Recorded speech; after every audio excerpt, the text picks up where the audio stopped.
सशङ्खचक्रं सकिरीटकुण्डलं सपीतवस्त्रं शरसीरुहेक्षणं सारवक्षस्थलकौस्तुभश्रिये नमामि विष्णुं शिरसा चतुर्भुजं नमामि विष्णुं शिरसा चतुर्भुजम्। श्रीमद्भागवत पुराण अंतर्गत महात्म के 6वें अध्याय में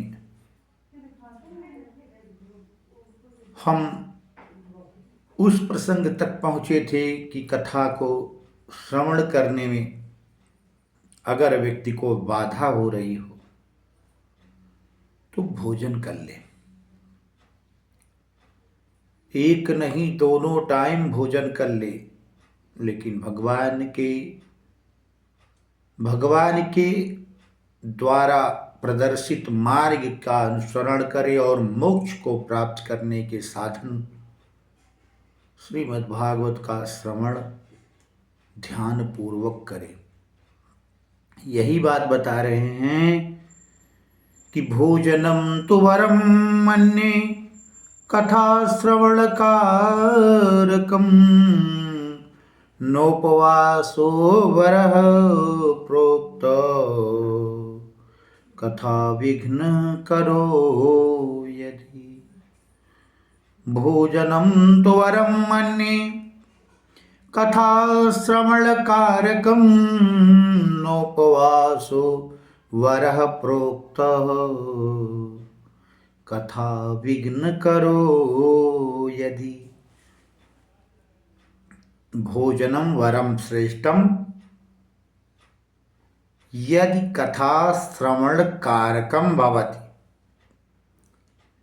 भोजन करके व्यक्ति अगर कथा श्रवण करने में पूरी तरह से तल्लीनता के साथ श्रवण कर रहा है तो वो श्रेष्ठ है। और कहते नोपवासो वरम मन्ये, उपवास को हम श्रेष्ठ नहीं मानते अगर कथा विघ्न करो यदि उपवासेन कथा विघ्न करो भवति तर्हि निश्चित रूपेण भोजनमेव श्रेष्ठम मन्यते। आशय यह है कि अगर कथा श्रवण करने में किसी श्रोता को विघ्न उत्पन्न हो रहा है, क्योंकि ध्यान उसका लगा रहेगा आज हमने भोजन नहीं किया, अब तक 5 रोटी दाल सब्जी खा लिया करते थे, हैं अन्य दिनों का उसको याद करके कथा में ध्यान ना लगाए, तो उससे अच्छा है कि वह अपना जो दिनचर्या करता था, जैसी दिनचर्या थी भोजन की वैसे ही कर ले। उपवास करके उसका मन अगर चित्त शुद्ध नहीं रहता तो वो उपवास को नहीं करना चाहिए। ये शास्त्र कहता है, ये पुराण के विधि विधान कहते हैं।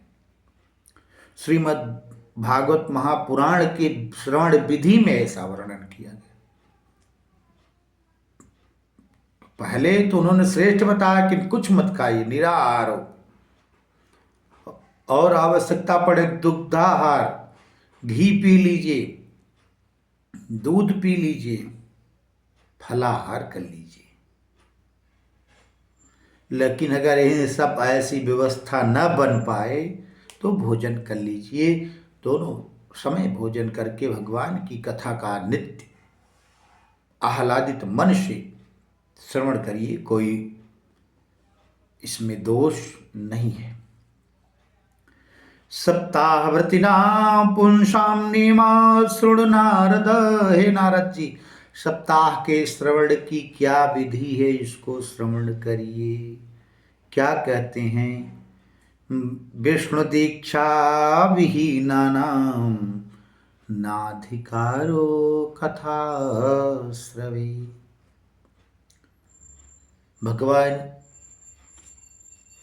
भगवान विष्णु के नाम मंत्र की दीक्षा जिस व्यक्ति ने सदगुरु से दीक्षा नहीं लिया है उसको भागवत कथा श्रवण करने का अधिकार नहीं। यज्ञ करने का अधिकार तो भगवान या जितनी भी स्मृतियां गृह सूत्रों के द्वारा यह कह दिया जाता है कि विवाह सर्वेषां जनानाम, जैसे 3 वर्णों का तो यज्ञोपवीत संस्कार होता है।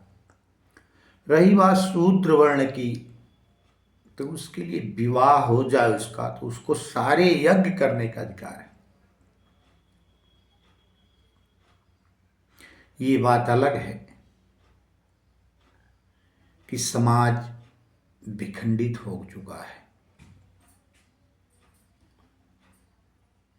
जो जिस रूप में है उसकी अपनी अलग अलग विचारधाराएं हो चुकी हैं।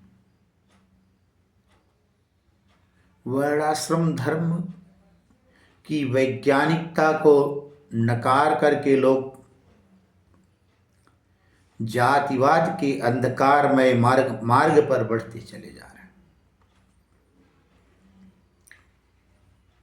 पूरा पौराणिक वाग्मय भरा हुआ है, कहीं जातिवाद का वर्णन नहीं प्राप्त होता।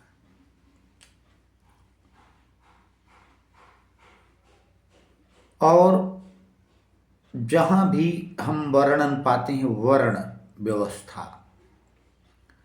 व्यवस्था प्रत्येक जीव को, मनुष्य को स्वतंत्रता प्रदान करती थी कि वो कैसा कर्म करेगा, उसकी रुचि कैसी है, उसकी व्यवस्था कैसी है। ये अलग बात है कि सबकी अपनी रुचि व्यवस्था उसके जन्म से ही निर्धारित होती है, या जन्म से ही कुछ लोगों के विषय उन पे थोप दिए जाते हैं और उनकी उसमें रुचि नहीं रहती। दोनों बातें हम चर्चा कर रहे हैं कि दीक्षा लेने के बाद ही श्रीमद् भागवत महापुराण श्रवण करने का अधिकार है, क्योंकि विष्णु दीक्षा विहीनानां नाधिकारः कथा श्रवी। ये अन्य लोगों पे नियम लागू नहीं होता, ये लागू होता है जो मुख्य श्रोता है। बाकी सब श्रोता भगवान की दिव्य कथा का श्रवण करें, किसी प्रकार का कोई भेदभाव जैसी वार्ता नहीं है, क्योंकि भगवान में मन लग जाना ही एक प्रकार से दीक्षा हो जाती है। और जब तक जीवन में कोई व्यक्ति गुरु नहीं बनाता तब तक सबके गुरु भगवान शिव हैं, ऐसा निश्चित है। इस विषय में इतना ही। आगे के प्रसंगों को लेकर हम पुनः उपस्थित होंगे। तब तक के लिए सबको जय श्री कृष्ण, जय श्री राधे श्याम।